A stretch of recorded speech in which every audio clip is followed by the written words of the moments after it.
वीराने के भूत प्रेत। नमस्कार दोस्तों, मेरा नाम श्याम सुंदर है। यह भूतहा घटना मेरे साथ तब घटी थी जब मेरे गांव की कंपनी बंद हो गई थी और जॉब के लिए मुझे दूसरे गांव की कंपनी में जाना पड़ता था। जब नई जॉब पर जाने के लिए मुझे हर रोज एक छोटी सी वीरान घाटी को पैदल ही पार करना पड़ता था, वहां से बहुत कम लोग गुजरते थे।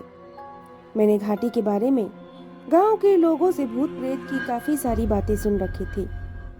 वीरान घाटी की दहशत इतनी थी कि शाम होने के बाद उसके नजदीक भी कोई नहीं जाता था। लेकिन मेरी किस्मत को कुछ और ही मंजूर था।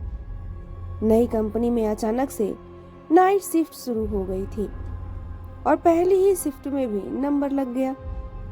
अब मुझ पर रात के समय में घाटी से पैदल जाने की नौबत आ गई थी।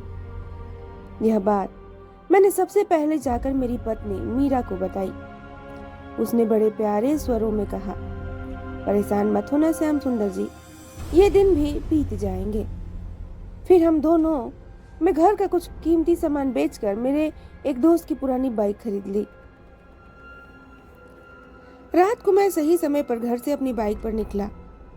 जब मैंने घाटी में प्रवेश किया तब वहां मुझे एक परिंदा तक नजर नहीं आ रहा था।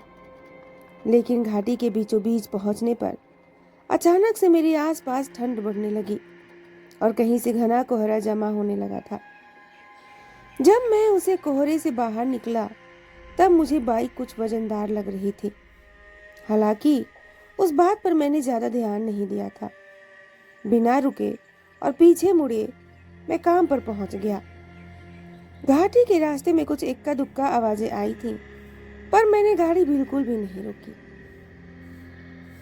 दूसरे दिन मुझे घाटी से जिंदा आते जाते देखकर मेरे दोस्त विकास और वीरू में भी हिम्मत आ गई। फिर उसी कंपनी में वह दोनों भी जॉब पर लग गए। संजोगवश उन्हें भी मेरे साथ नाइट शिफ्ट मिली। अब हम तीनों एक साथ पहली बार रात को घाटी से होकर काम पर जाने वाले थे। लेकिन विकास और मैं आगे निकल गए क्योंकि वीरू की गाड़ी में कुछ खराबी होने की वजह से वह थोड़ी देर बाद आने वाला था। उस रात मुसीबत की शुरुआत तब हुई जब घाटी के बीचों बीच विकास की बाइक बंद पड़ गई थी, इसलिए हमें घाटी में ही रुकना पड़ा। आसपास इतना सन्नाटा था कि जरा सी आहट से रूह कांप जाती थी।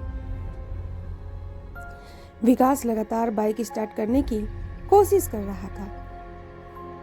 तभी अचानक से एक आदमी की डरावनी चीख सन्नाटे को चीरते हुए हमारे कानों से आकर टकराई, जो सुनकर हम बुरी तरह से सिहर उठे। उसी वक्त देखते ही देखते घने कोहरों ने कहीं से आकर हमें घेर लिया।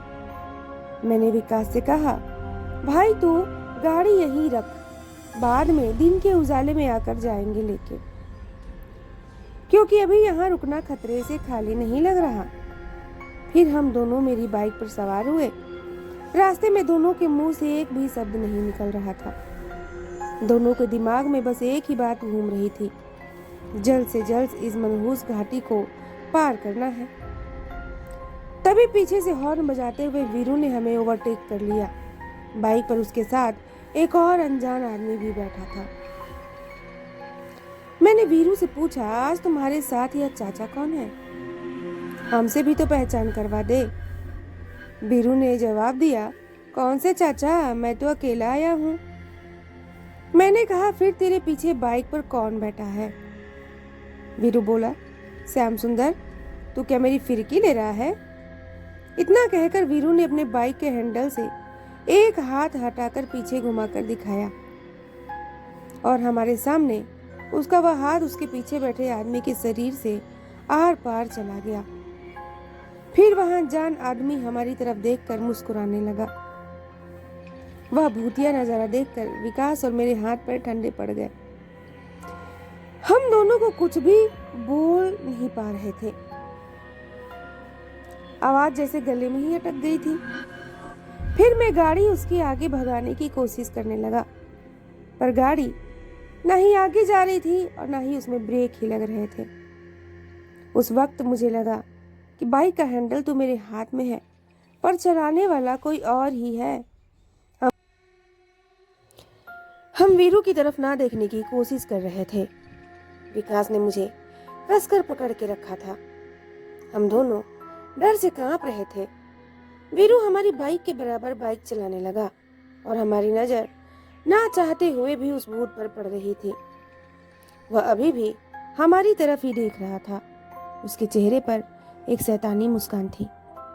बस वह देखकर हमारी फट के हाथ में आ चुकी थी। हम इतने डरे हुए थे कि कुछ समझ नहीं आ रहा था कि हम करें तो क्या करें। तो आगे के रास्ते में बहुत घना कोहरा फैला हुआ था। तभी वीरू को अचानक से कुछ हुआ और वह स्पीड में कोहरे में घुस गया और बाद में हम भी घुस गए। कोहरा जब खत्म हुआ तब वीरू की बाइक हमारे आगे ही थी, पर उसके पिछली सीट पर वह भूत नहीं था। वह देखकर हमें जरा सी राहत मिली। घाटी अब खत्म होने ही वाली थी। जब हमारी बाइक वीरू के नजदीक पहुंची तब हम उसे सब कुछ बताने ही वाले थे। उससे पहले ही वीरू बोला, अब तुम दोनों बताओ, कोहरे में से ये कौन से चाचा को उठा लाए हो? ट्रिपल सीट बाइक नहीं चलानी चाहिए, मालूम है ना? वीरू के मुंह से यह बात सुनकर मेरे पीछे बैठे विकास ने बाइक की सीट गीली कर दी और डर के मारे मैंने बाइक से नियंत्रण खो दिया। इसी वजह से मेरी गाड़ी रोड साइड वाले दलदल में घुस गई। वीरू ने हमें पास वाली कंपनी के हॉस्पिटल में पहुंचाया। हम दोनों को काफी चोट लगी थी, लेकिन हाथ, पैर और सिर सलामत थे। बाइक दलदल में घुसने की वजह से हम बच गए, पर वीरू हैरत में जरूर था कि आखिर उस समय हुआ क्या। तो कहानी को लास्ट तक सुनने के लिए आप लोगों का बहुत बहुत धन्यवाद। ऐसी ही ढेर सारी मज़ेदार स्टोरीज सुनने के लिए इस चैनल को जल्दी से सब्सक्राइब कर लीजिए। स्टोरी पसंद आ रही हो तो दूसरों के साथ में शेयर करना ना भूलिएगा। मैं मिलती हूँ आप लोगों से नेक्स्ट मज़ेदार स्टोरी के साथ। तब तक के लिए बाय बाय, टेक केयर।